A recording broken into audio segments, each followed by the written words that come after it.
जया एकादशी व्रत से भूत प्रेत पिशाच योनि से मुक्ति मिलती है।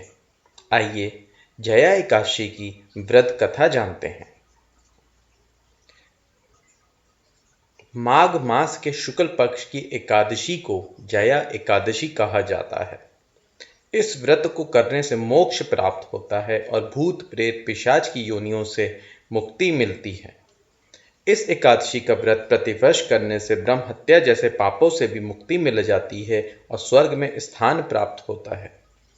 जिस मनुष्य ने जया एकादशी का व्रत किया है उसने मानो सब यज्ञ जप दान आदि कर लिए हैं। जया एकादशी की व्रत कथा क्या है, आइए जानते हैं। धर्मराज युधिष्ठिर ने भगवान कृष्ण से निवेदन करा कि हे भगवान, माघ मास शुक्ल एकादशी को किस देव की पूजा करनी चाहिए और इस एकादशी का क्या महत्व है। तो इस पे श्री कृष्ण ने युधिष्ठिर को बताया कि माघ मास शुक्ल एकादशी को जया एकादशी कहा जाता है।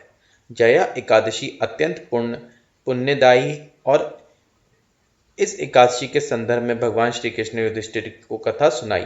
एक बार स्वर्ग के अंदर वन में उत्सव चल रहा था। इस उत्सव में गंधर्वों में प्रसिद्ध पुष्पदंत और उसकी कन्या पुष्पवती, चित्रसेन और उसकी स्त्री मालिनी भी उपस्थित थे।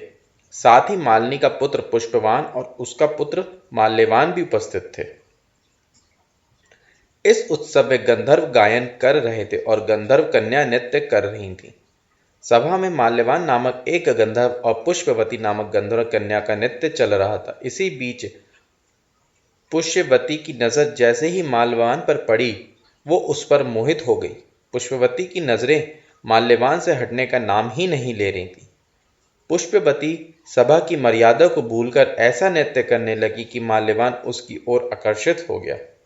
माल्यवान गंधर्व कन्या की नृत्य भंगिमा को देखकर शुद्ध बुद्ध खो बैठा और गायन की मर्यादा से भटक गया।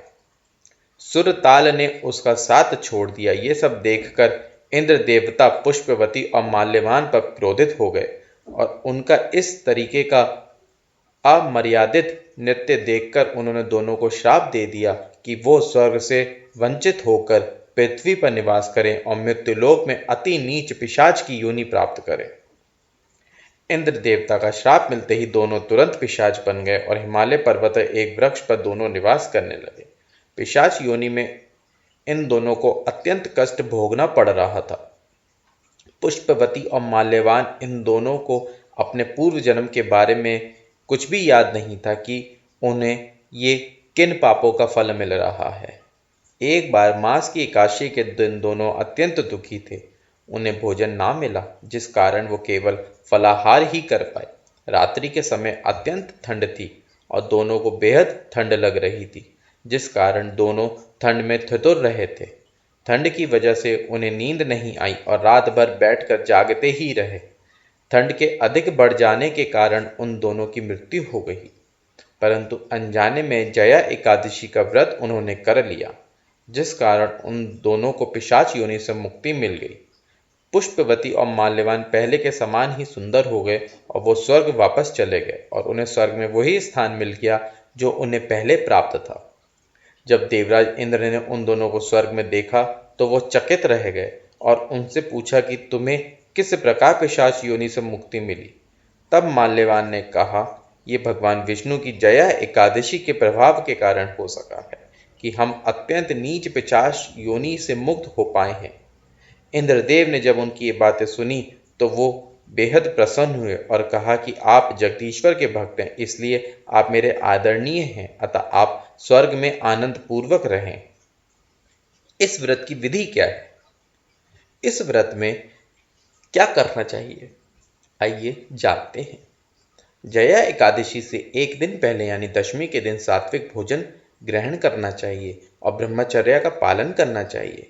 एकादशी के दिन धूप दीप फल पंचामृत आदि से भगवान विष्णु की पूजा करनी चाहिए। रात्रि में दीप दान और जागरण करना चाहिए। रात्रि में व्रत संभव ना हो तो फलाहार कर सकते हैं। द्वादशी के दिन ब्राह्मणों को भोजन करवाएं और सामर्थ्य अनुसार दान दक्षिणा दें। जनेऊ सुपारी देकर विदा करें और उसके उपरांत स्वयं भोजन करें। विधि विधान के साथ जया एकादशी का व्रत करने से आपको पिशाच योनि से मुक्ति प्राप्त होती है, या और भी जो सारे कष्ट होते हैं वो भी खत्म हो जाते हैं। बोलो जगन्नाथ महाराज की जय।